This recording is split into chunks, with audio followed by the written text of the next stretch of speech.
تقریباً 30,000 کے قریب انبیاء اکرام علیہ السلام اس کے ارد گرد ہیں بیت المقدس کے، اور وہ اس کو قرآن پاک نے ارض مقدس کہا ہے۔ ارض مقدس بھی قرآن پاک میں اس کا ذکر ہے۔ مسئلہ یہ ہے کہ وہاں پر دنیا کے 3 بڑے پرانے جو ادیان ہیں ان کا وہ محور و مرکز بنتا چلا جاتا ہے، یہودیت، عیسائیت اور مسلمانوں کے لیے، سب کے لیے وہ مقدس ہے، محترم ہے، متبرک ہے۔ یہودی بھی اس کو مقدس مانتے، ان کا بھی قبلہ رہا، اور عیسائی بھی اس کو اپنا مقدس اور محترم عبادت گاہ کے طور پر دیکھتے ہیں، اس لیے کہ عیسیٰ علیہ السلام کی ولادت بھی وہاں قریب میں ہوئی بیت لحم میں، اور عیسائیوں کے لیے بھی وہ ایک مرکز کی حیثیت رکھتا ہے۔ اور یہ آسمانی مذاہب میں ایمان والے مسلمانوں کے لیے بھی وہ مقدس و متبرک ہے۔ اس کی وجہ چاہے جو بھی ہو، قرآن پاک میں اس کا ذکر ہے، اور نبی پاک صلی اللہ علیہ وسلم نے وہاں سے معراج فرمائی، معراج کا سفر شروع فرمایا۔ تو اس اعتبار سے 3 بڑے ادیان جو دنیا کے ہیں ان میں یہ اختلاف کا مسئلہ آج سے نہیں رہا، برسوں سے رہا۔ چلیں اگر آج کوئی ہم پر یہ الزام لگاتا ہے یہ کہ مسلمانوں کا اور یہودیوں کا مسئلہ ہے، تو میرے عزیزو، فلسطین میں مسلمانوں کے آنے سے پہلے کی اگر تاریخ آپ پڑھیں گے تو یہودیوں اور عیسائیوں میں کئی جنگیں وہاں پر ہوئی، کئی جنگیں بیت المقدس کو لے کر کے۔ بیت المقدس میں پہلے یہودیوں کا غلبہ تھا، تو عیسائیوں کا بادشاہ ٹائٹس اور ہرکیولس، یہ سب بادشاہوں کے جو نام ہیں آپ تاریخ میں پڑھیں، یہ حضور پاک صلی اللہ تعالیٰ علیہ وسلم کی آمد سے پہلے والے، انہوں نے طاقت حاصل کی، غلبہ حاصل کیا۔ تو ٹائٹس جو بادشاہ تھا عیسائیوں کا، اس نے اتنا قتل عام کیا تھا یہودیوں کا، اتنا قتل عام کہ پورے فلسطین کی زمین خون سے بہہ رہی تھی اس زمانے میں۔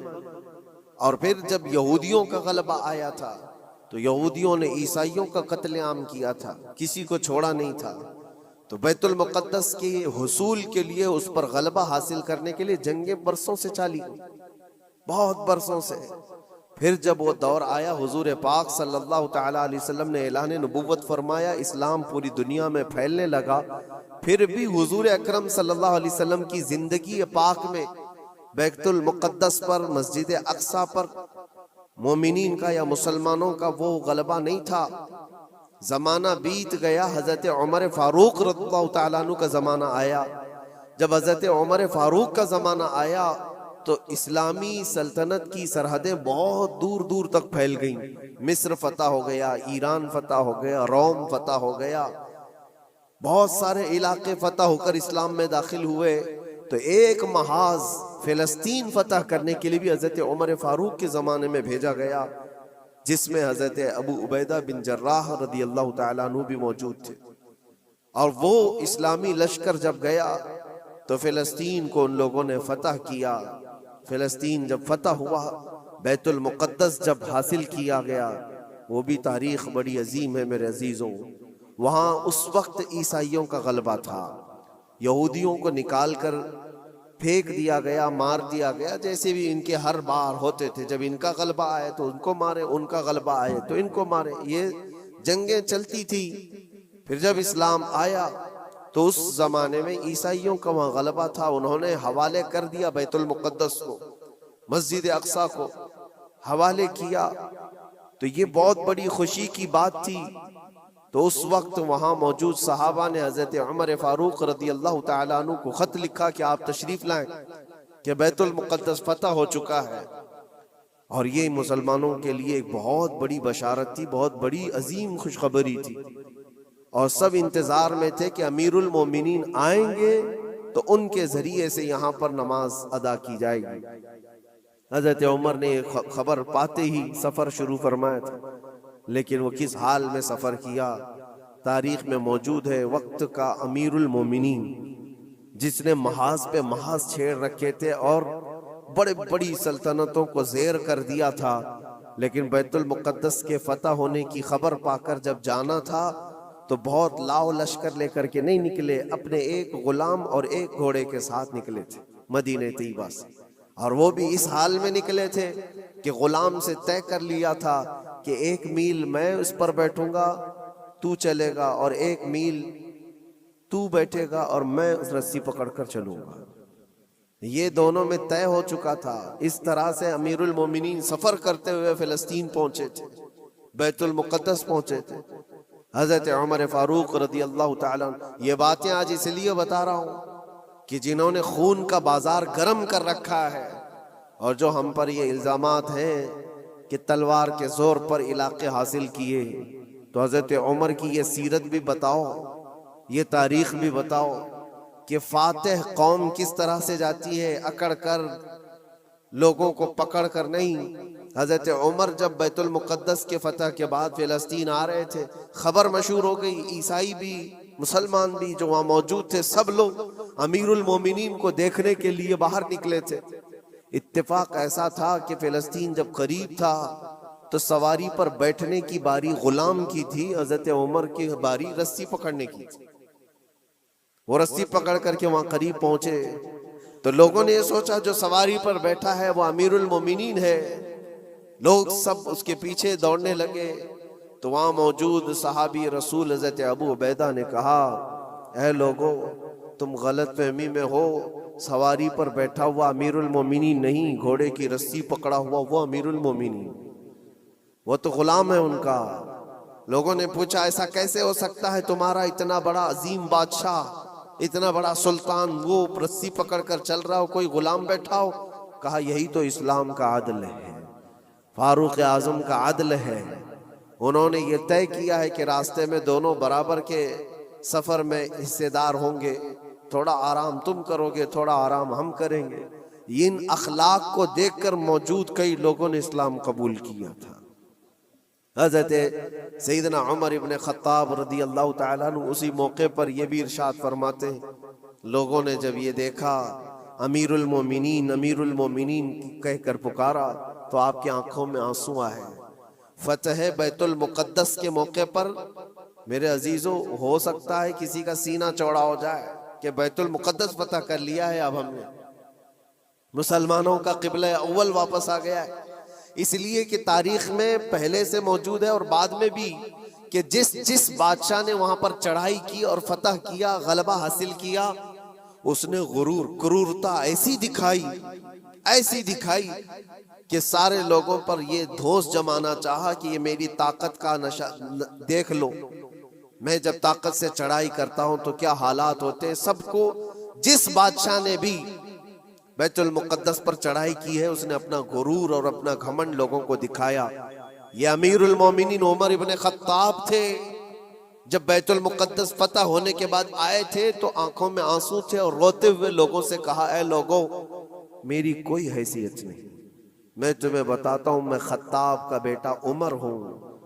بچپن میں مجھ سے 2 بکریاں نہیں سنبھلی جاتی تھی، میرے باپ مجھے مارتے تھے، جب بکریاں میں نہیں سنبھال پاتا تو روز مار کھاتا تھا، اور آج اللہ کے فضل سے پورے علاقے مصر، یمن، عراق، ایران، روم، اب یہ فلسطین، عرب، حجاز، تقریباً آج کی 6 کنٹری جس کا رقبہ 36 لاکھ اسکوائر کلومیٹر کے آس پاس ہوتا ہے۔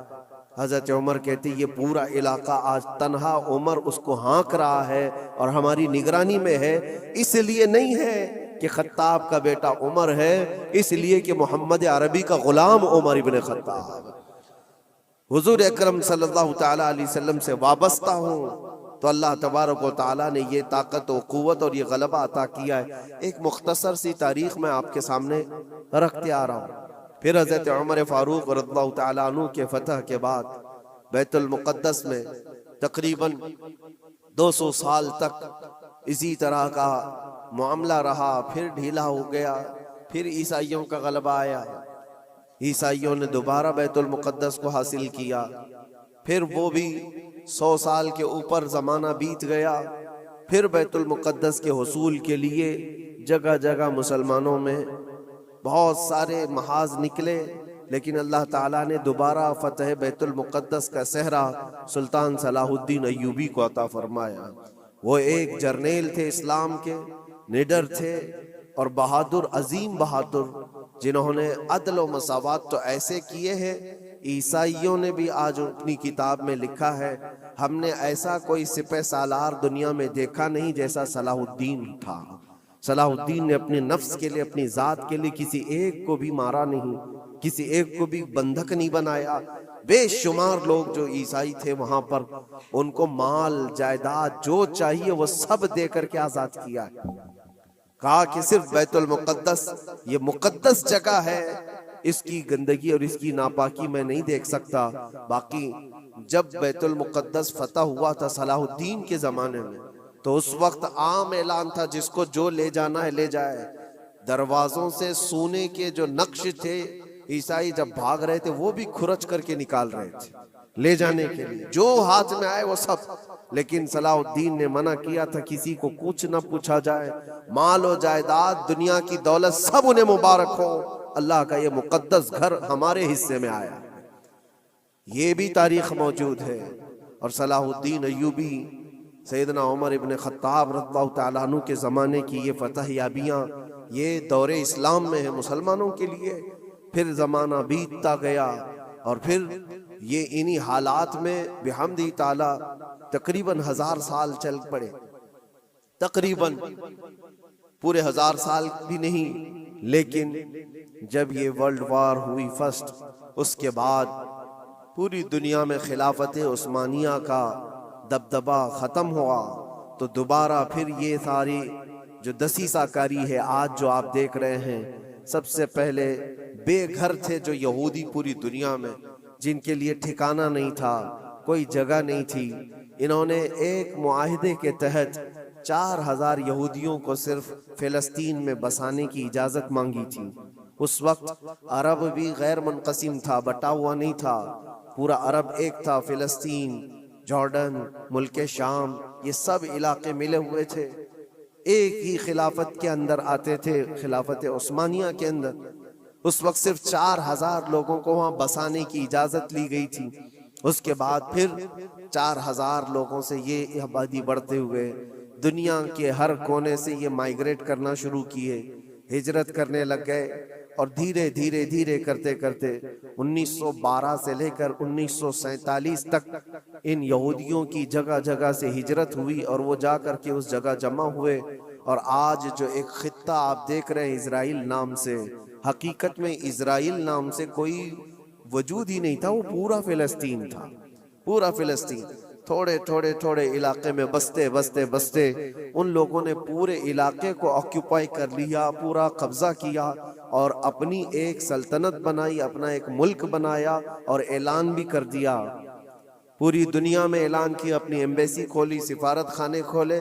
لیکن حیرت کی بات ہے کہ فلسطین کو ایسا دبا دیا گیا، اب اس کی اپنی کوئی حکومت نہیں، اس کی اپنے کوئی اختیارات نہیں، وہ نام کے لیے ایک علاقے میں بس سمٹ گئی ہے، اور ایک چھوٹا سا علاقہ اب بچ گیا ویسٹ بینک کا اور غزہ کا، جہاں آج لڑائیاں ہو رہی ہیں، جہاں بم بارود برسائے جا رہے ہیں، یہ تھوڑا سا علاقہ بچا رہ گیا ہے۔ میرے عزیزو، یہ ایک تاریخ ہے جو میں آج آپ کو منتقل کر رہا ہوں، اس لیے کہ نئے بچوں کو، نئی جنریشن کو تاریخ سے بہت کم دلچسپی ہے۔ یہ انٹرنیٹ کی دنیا میں رہنے والے لوگ، آپ یہ بات یاد رکھیں، یہ وراثت کے طور پر ہم نے آج تک منتقل ہوتی آئی۔ تاریخ اس لیے بتا رہا ہوں کہ وہاں پر جو جھگڑا ہے، وہاں پر جو حالات بنے ہوئے ہیں، وہ آج کل کے نہیں ہیں، صدیوں سے موجود ہیں، کئی سینکڑوں سالوں سے موجود ہیں۔ اور اللہ کے نبی صلی اللہ علیہ وسلم کی ایک بشارت بھی سنا کر جاتا ہوں۔ نبی پاک صلی اللہ علیہ وسلم نے فرمایا، میری امت میں ایک جماعت ایسی رہے گی قیامت تک جو بیت المقدس کی حفاظت کے لیے لڑتی رہے گی، اور ان کے مخالفین کا دھوکہ دینا، ان کے مخالفین کا ان پر حملہ کرنا ان کو کچھ نقصان نہیں دے گا، وہ ایمان پر ویسی ہی جمے رہیں گے۔ یہ حضور پاک کی بشارت ہے۔ نبی پاک صلی اللہ علیہ وسلم نے فرمایا ہے کہ وہ دمشق یا بیت المقدس کے آس پاس لوگ ہوں گے، اپنی جانوں کا نذرانہ دیتے، اور حضور نے یہ جب گارنٹی دے دی تو پھر کہنے کی کیا بات ہے. حضور نے فرمایا قیامت تک وہ جماعت حق پر قائم رہے گی. کسی اور کے لیے اتنی گارنٹی ملتی ہے؟ حدیث پاک میں حضور نے فرمایا ان کے لیے وہ ایک جماعت ایسی ہوگی قیامت تک وہ حق پر قائم رہیں گے، حق پر قائم رہیں گے بیت المقدس کی حفاظت کے لیے. آج ان لوگوں کے حالات دیکھتے ہیں ہم. پھر میں آپ کو ایک آیت جو شروع میں پڑھا عرض کیے دیتا ہوں. رب تعالیٰ فرماتا ہے وَسَيَعْلَمُ الَّذِينَ ظَلَمُوا أَيَّ مُنْقَلَبٍ يَنْقَلِبُونَ. ان قریب ظلم کرنے والے یہ دیکھیں گے کہ اللہ ان کو کس کھائی میں گراتا ہے، کس پلٹی وہ پلٹیں گے. وہ انجام آئے گا. کسی بھی ظالم کو چھوڑا نہیں گیا ہے. ظلم کی انتہا ہو گئی، ظلم کی انتہا ہو گئی. حیرت ہوتی ہے یہ دنیا آج جو نیوٹرل بنتی ہے، سیکولر بنتی ہے، ان کی زبانوں میں کیا دہی جم گیا ہے. ان چھوٹے سے بچوں کی موت پر کوئی دو جملے بولنے کو تیار نہیں، صرف اس لیے کہ مسلمان ہیں، صرف اس لیے کہ وہ ایمان والے ہیں. میرے عزیزو، دنیا میں کہیں کسی کی ظلمن موت ہو جائے تو ساری میڈیا چیختی ہے، چلاتی ہے. اور آج جہاں 49,000 لوگوں کو قتل کر دیا گیا، مار دیا گیا، ان کا قصور کیا تھا بتائیں؟ ان کا قصور کیا ہے؟ جنگ جس سے چل رہی ہے اس جماعت کا تو کوئی نشانی نہیں ملتا. جس جماعت کے ساتھ، جس تحریک کے ساتھ، جس تنظیم کے ساتھ یہودیوں کی جنگ چل رہی ہے، اس تنظیم کا کون مر رہا ہے، اس تنظیم کے کتنے لوگ مارے جا رہے ہیں، اس کا کوئی حساب نہیں. لیکن سیویلینز جو وہاں کے بچے ہیں، عورتیں ہیں، بوڑھے ہیں، ان میں سے تقریباً 50,000 لوگ شہید ہو چکے، جس میں سے تقریباً 15,000 کے آس پاس تو بچے ہیں، چھوٹے سے بچے ہیں. کلیجہ منہ کو آتا ہے یہ ساری باتیں دیکھ کر کے، سن کر کے. میرے عزیزو، جگر رکھنے والا دنیا کا کوئی بھی انسان جس کے اندر تھوڑی انسانیت باقی ہو، وہ یہ تمام مناظر کو دیکھ کر کے ویرودھ تو ضرور کرے گا. اور اگر یہ باتیں بھی ہم کو یہاں کہنے میں کسی کو ایسا لگتا ہے تو میں اس کی پرواہ نہیں کرتا. ایمان جب تک ہے ہم بولتے رہیں گے. جہاں لوگوں کی جانیں چلی جا رہی ہوں اور تم کہتے ہو کہ یہ حالات صحیح نہیں ہو بولنے کے لیے، تو پھر ایسی بزدلی میں جی کر کے بھی مطلب نہیں، مر جانا ہی بہتر ہے. کس لیے جی رہے ہیں؟ حق کو حق نہ کہا جائے، ظلم کو ظلم نہ کہا جائے. کیا اتنے بھی زیادہ بزدلی آ گئی ہے؟ میرے عزیزو، آپ کو بتانے کا مقصد یہ ہے. مجھے پتا ہے لوگوں کو یہ بھی لگتا ہے کہ یہاں بیان کر کے مطلب کیا ہے، فلسطین میں ظلم ہو رہا ہے، بچے مارے جا رہے ہیں، یہاں بیان کر کے کیا مطلب ہے؟ یہ تھوڑی نہ وہاں جائیں گے مدد کرنے کے لیے. لیکن میرے عزیزو، فزیکلی آپ جا تو نہیں سکتے، لیکن اس سے بہت ساری عبرتیں، بہت سارے سبق تم سیکھ سکتے ہو. تم سردی بخار پر آئیں کائیں کرنے لگ جاتے ہو، جن کے گھروں پر روز بم بارود ہو، ان لوگوں کو دیکھو کبھی تو وہ آج بھی الحمدللہ کہتے ہیں. ایک خاتون کو دیکھا جس کے 4 بیٹے شہید ہو گئے، 4 بیٹے شہید ہو گئے. عورتوں میں وہ بیان کر رہی ہے، بڑا بیٹا 27 سال کا، دوسرا بیٹا 25 سال کا، تیسرا 23 سال کا. اس طرح سے عمر جوانی، بھری جوانی میں جس کے 4 لڑکے شہید ہوئے. آنکھوں میں آنسو کچھ نہیں. کسی نیوز رپورٹر نے کہا کہ 4 بیٹے تیرے اتنی بھری جوانی میں مارے گئے، تجھے غم نہیں کسی بات کا؟ کیا بہترین جواب دیتی وہ خاتون، کہتی ہے جس کا ہر بیٹا جنت میں پہنچ چکا ہو اسے غم کس بات کا؟ کیونکہ اللہ کا وعدہ ہے، میرے نبی کا وعدہ ہے، وہ شہید ہیں اور شہید جنت میں ہو چکا ہوتا ہے، اور شہید کو اس کی موت سے پہلے اس کا جنت میں ٹھکانہ دکھایا جاتا ہے. وہ خاتون کہتی ہے روتی اس وقت جب میرا بیٹا تاش کے پتوں پر بیٹھا ہوتا، شراب کے اڈے پر گیا ہوتا، بہک کر کے کہیں بگڑ گیا ہوتا، تو پھر دل پر افسوس ہوتا کہ میرا بیٹا راستہ بھٹک چکا ہے، میرا بیٹا عیاشی میں جا چکا ہے. لیکن جس ماں کو یہ یقین ہے کہ اس کے جیتے جی اس کا بیٹا جنت میں پہنچ چکا ہے، تو پھر غم کس بات کا؟ میں تو ان کے صدقے میں دعا کرتی ہوں کہ مولا ان کے راستے مجھے بھی وہاں تک پہنچا. یہ ایمانی جذبہ ہے میرے عزیز، ایمانی جذبہ ہے. اللہ تعالیٰ نے انہیں صبر دیا ہے. تو میں یہ چیزیں اس لیے بتا رہا ہوں کہ آپ چھوٹی مصیبتوں کو بہت بڑی بنا کر کے سمجھتے ہیں کہ حالات بہت خراب ہیں. ایسے حالات خراب ہیں آپ کے پاس؟ آپ کے لیے وہاں پر کل کی بات ہے، جو لوگ مدد پہنچانے کے لیے گئے تھے ان کی آنکھوں میں آنسو، کہتے خرید کر کے دینے کے لیے بھی پانی نہیں ہے، صاف پانی پی نہیں سکتے، کھانا کھانے کے لیے دکان ہی نہیں ہے، کہاں بکے گا، کہاں سے آئے گا، بہت سارے حالات۔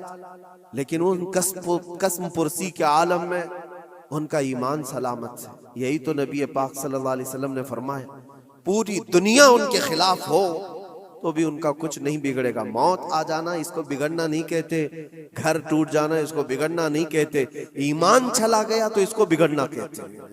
اور ان کا ایمان سلامت ہے تو سب سے بڑی دولت ان کے ساتھ ہے، سب سے بڑی دولت ہے۔ آپ سب کے لیے اور ہمارے لیے عبرت کی بات ہے، آج یوم القدس ہے، آج پوری دنیا یہ الوداعی جمعہ کو قدس کی حفاظت کا دن کہہ کر مناتی ہے۔ آپ سب اللہ کی بارگاہ میں دعا گو ہو جائیں اور اللہ کریم کی بارگاہ میں گڑ گڑا کر کے مانگیں کہ مولا قبلہ اول بیت المقدس کو پھر سے ہمارے حق میں عطا فرما دیں۔ اور اس کے لیے جنہوں نے اپنی جانوں کا نذرانہ پیش کیا، اپنے مال و جائیداد، اپنے بچے، اپنے عزیز و اقارب کھوئے، اے کریم خدا دنیا میں بھی اور آخرت میں بھی ان کو اجر عظیم عطا فرما۔ وہاں کے شہیدوں کی شہادت کو قبول فرما لے۔ اے اللہ ان کے بیماروں کو شفا دے دے، ان کی عورتوں کو سہارا دے دے۔ مولا کریم ان کے رزق کے اسباب پیدا کرتے ہیں۔ اے رب العالمین، رمضان کا یہ آخری عشرہ ہے، عید کی خوشیاں سب گھروں میں آتی ہیں، ان بچوں کے گھروں میں بھی عید کی خوشیاں پہنچا دے جن کے باپ اور جن کی مائیں رمضان میں جا چکی ہیں۔ اے کریم خدا ارحم الراحمین، مولا تیرے حبیب پاک صلی اللہ تعالیٰ علیہ وسلم کی امت پاک پر رحم و کرم فرما دے۔ اللہم ارحم امت سیدنا محمد صلی اللہ علیہ وسلم رحمتا عامہ، اللہم اغفر امت سیدنا محمد صلی اللہ علیہ وسلم مغفرتا عامہ، وصلی اللہ تعالی علی خیر خلقہ محمد وآلہ واصحابہ اجمعین۔